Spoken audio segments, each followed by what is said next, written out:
WatchMojo, a website and YouTube channel known for making money from well-researched lists, has decided to take a chance on autism.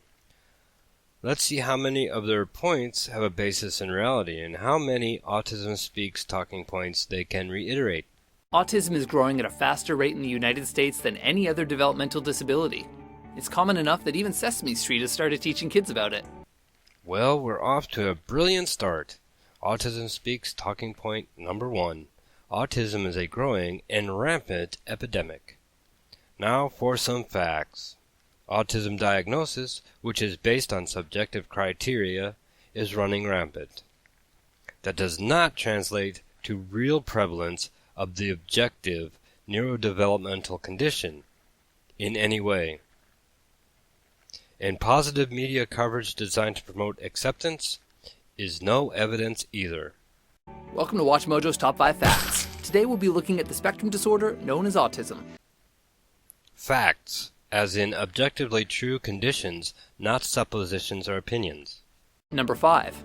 There is gender bias in diagnosing autism. That's like saying there is gender bias in diagnosing prostate, breast, or uterine cancers. Or if you prefer psychological examples, depression, anxiety, and chronic fatigue syndrome.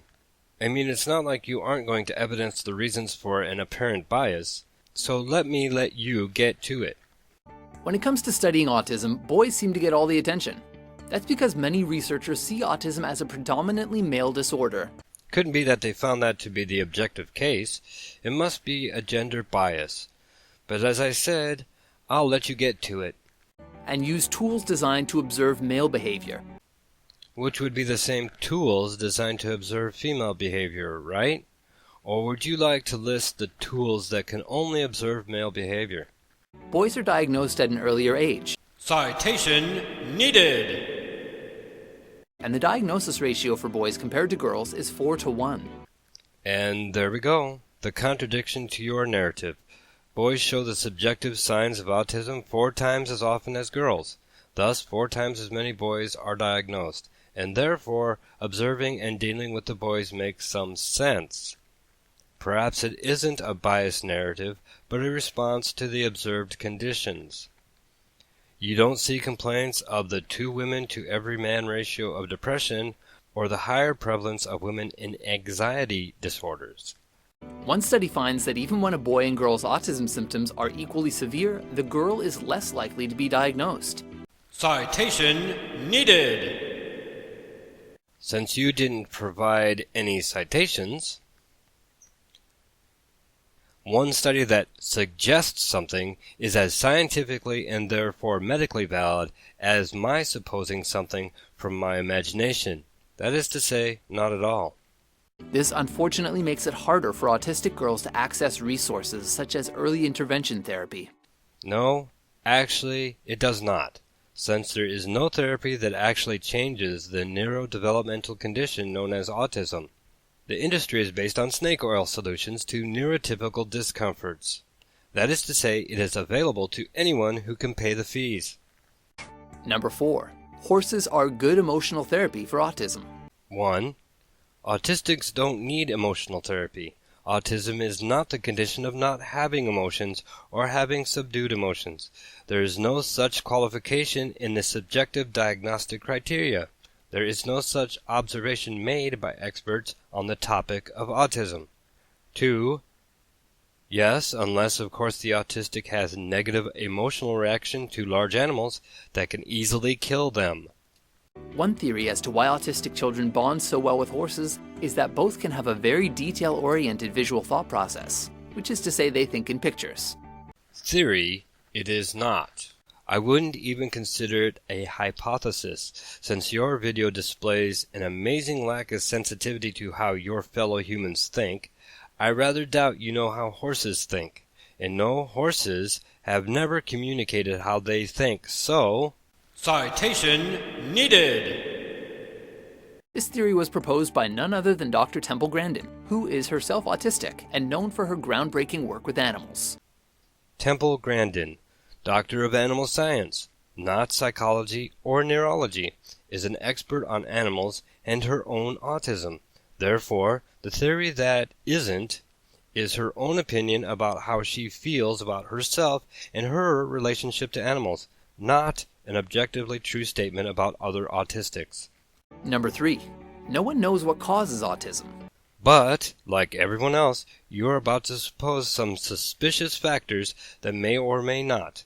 I'm going to save you and me some time here by pointing out just one erroneous cause, and show that you actually understand science knows the precursor. But first, let me tell you this unknown cause. Gestation. There, riddle solved. But there may be environmental factors which contribute to it. Yes, I've heard them all. Magnetism, mercury, gluten, not enough motherly love, heavy metals, vaccines, wheat, milk, candida, electromagnetism, misaligned spines, toxicity, undigested food, GMOs, plastics, too much or too little exercise, meat, vitamins or lack thereof, leaky gut, etc., etc. None of which have any evidential backing, but come with all the emotional support a desperate parent could want. A study conducted by Arizona State University found the blood of autistic children contained higher levels of toxic metals than that of children who did not have autism. A study with a sample size of 55 children from a relatively small geographic area. Must be the most definitive study ever. Let's look at some details. Funded by the Autism Research Institute, a body who funds such research in support of environmental causes and repairing interventions. No bias to find environmental causation there, obviously. And conducted by Professor James B. Adams, who among other things believes that autism is a seizure disorder, which it is not, and is hawking the snake oil known as ANRC Essentials. Again, I see no reason to be concerned about research bias here.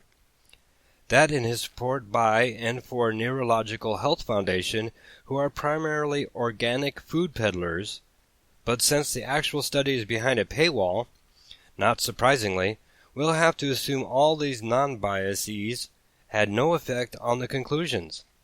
Conclusions not supported, by the way, by the stack of non-biased scientific studies that do not support the conclusion that mercury or any other toxic metal contamination is more prevalent amongst autistics than their neurotypical peers.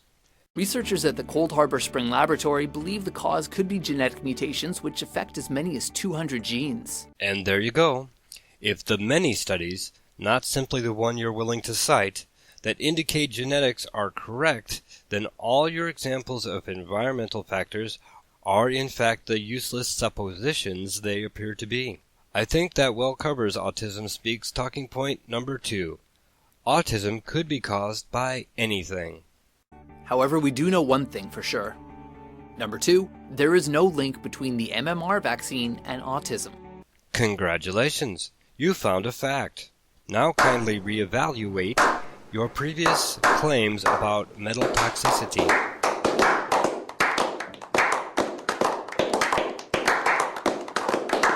Number 1, autism is costly. The patient X of Autism Speaks talking points. The cost of autism, which somehow mysteriously is about the same cost as non-autism at the lifetime scale you cite. Now, I'm not overly concerned, but if you are, remember to donate to Autism Speaks. They know autism. It's in the name.